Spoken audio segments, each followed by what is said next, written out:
কেন? এই রাজহাঁসটা খাবো।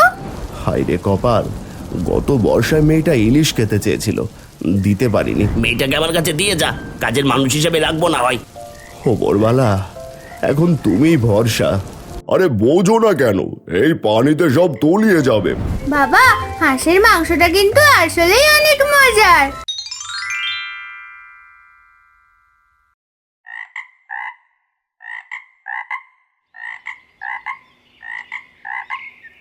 আকাশের দিকে তাকিয়ে দেখো গিন্নি, মেঘ জমতে শুরু করেছে। মনে হয় কিছুক্ষণ বাদেই ঝুম বৃষ্টি নামবে। উপরওয়ালা জানে এইবার কপালে কি আছে। গতবার তো তোমার জমিটা তলিয়ে গিয়েছিল, 1 মাস কোনো কাজ ছিল না। সেই কথাই তো ভাবছি, এবারও যদি সেরকম কিছু হয় তাহলে তো না খেয়ে মরতে হবে বর্ষার দিনে। তাছাড়া এখন কেউ কাউকে কাজেও ডাকে না।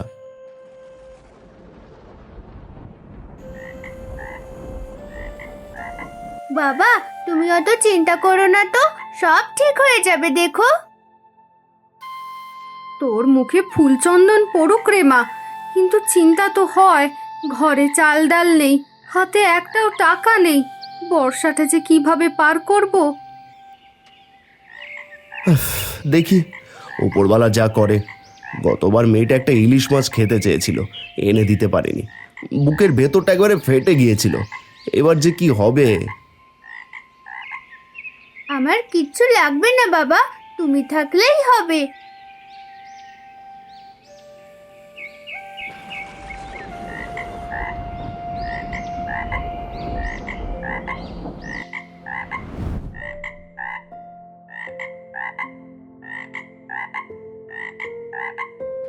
এই যে শোনো মিয়া,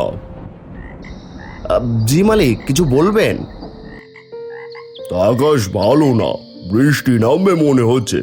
আজকের মতো কাজ শেষ করো, আর শোনো, কাল থেকে আর আসার দরকার নেই। কি বললেন মালিক? তাহলে আমি? আরে বোঝো না কেন, এই পানিতে সব তলিয়ে যাবে। এখন জমিতে কোনো কাজ নেই। বর্ষা কমলে আমি তোমাকে খবর দেব। যাও যাও, বাড়ি যাও।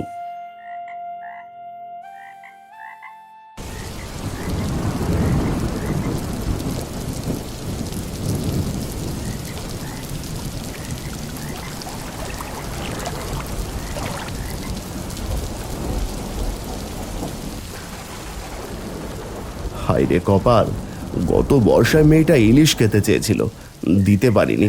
এই বর্ষায় মনে হচ্ছে দুবেলা ভাতই দিতে পারবো না। কি যে করব আমি।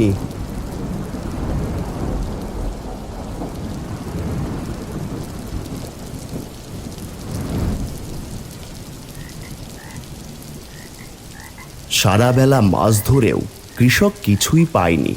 হতাশ হয়ে সে তার ভাইয়ের বাড়িতে সাহায্য চাইতে এসেছে।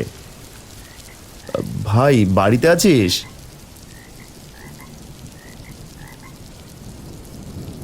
কি ব্যাপার, এই দুপুর বেলায় কি চাস তুই?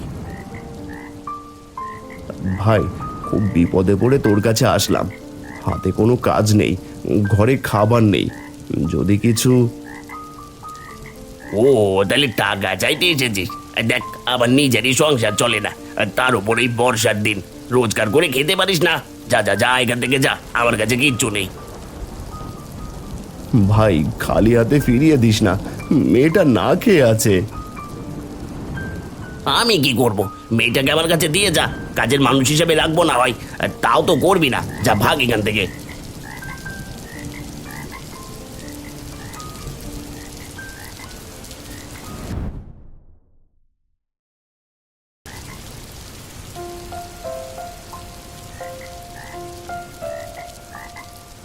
ওপরওয়ালা, এখন তুমিই ভরসা। আরে কি হলো, এত ভার লাগছে কেন?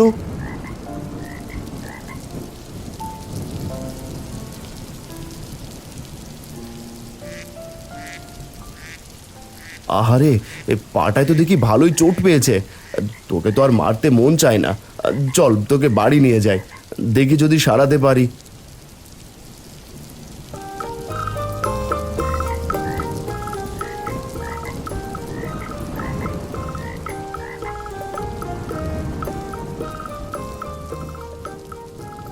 বাবা, কি সুন্দর একটা হাঁস! কোথায় পেলে? জালে আটকে গিয়েছিল রে মা, দেখ পায়ে ব্যথা পেয়েছে। আমরা এই রাজহাঁসটা পালবো বাবা, বড় হলে ডিম দেবে। ঠিক আছে মা, তোর কথাই হবে, আমরা এই রাজহাঁসটা পালবো। আর ঠিক আছে, তাহলে চলো, অনেক রাত হয়েছে, ঘুমিয়ে পড়ি। আর কাল সকালে আবার জাল নিয়ে বের হতে হবে। বর্ষায় কদিন মাছ ধরেই খেতে হবে। তুমি ঠিক বলেছো গো। এই চল, ঘুমাবি। কি মজা, আমরা রাজহাঁস পালবো।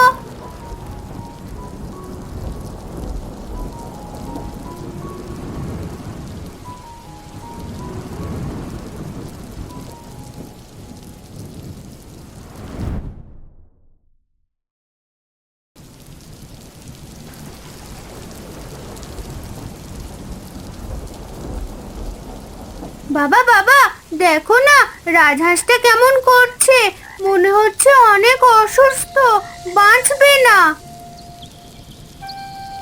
সে কি, একদিকে আজ যে বৃষ্টি, কি যে জোগাড় করবো তোর মায়ের রান্নার জন্য সেই চিন্তা, আর এইদিকে এই হাঁস। হ্যাঁ গো, বৃষ্টি তো বেড়েই চলেছে, আজকেও মনে হচ্ছে না খেয়ে থাকতে হবে। না বাবা, তোমার আজ বাইরে যেতে হবে না, আর মা, তোমারও রান্নার জন্য চিন্তা করতে হবে না। কি বলিস, কিছু জোগাড় না করলে খাবি কি? কেন, এই রাজহাঁসটা খাবো। হ্যাঁ, মানে কি, তুই না এটা পালতে চাইলি?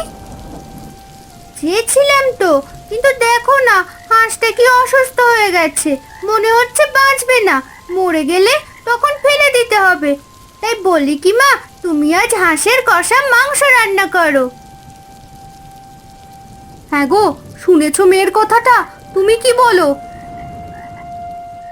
দেখো, মেয়ে তো আর খারাপ বলেনি, এই হাঁস মরে যাওয়ার থেকে আমাদের পেটে যাক, অন্তত হাঁসটার জন্য 3জন মানুষের পেট ভরবে তো।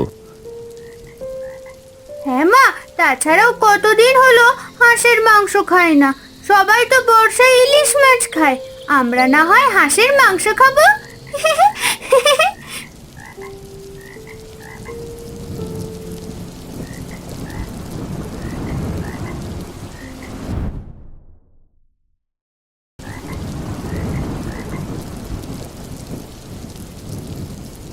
বাহ, কি যে স্বাদ হয়েছে মা, ইলিশ মাছের থেকেও বেশি মজা। হ্যাঁ রে মা, অনেকদিন পর এমন শান্তি করে ভাত খেতে পারছি। সব উপরওয়ালার ইচ্ছে, হয়তো তিনি এই হাঁসটা আমাদের কাছে পাঠিয়েছেন খাওয়ার জন্য। হয়তোবা উপরওয়ালা আছেন, নয় আজকেও তো না খেয়ে থাকতে হতো। টাকা পয়সা ধন দৌলত দিয়ে কি হবে গিন্নি, আসল জিনিস হলো ওই মনের শান্তি। দেখ বাইরে কত বৃষ্টি, কিন্তু আমার ঘরে আজ কত শান্তি। বাবা, হাঁসের মাংসটা কিন্তু আসলেই অনেক মজার। বাইরে বৃষ্টির শব্দ বাড়তে থাকে, আর তারা পরম তৃপ্তিতে তাদের রাতের খাবার শেষ করে।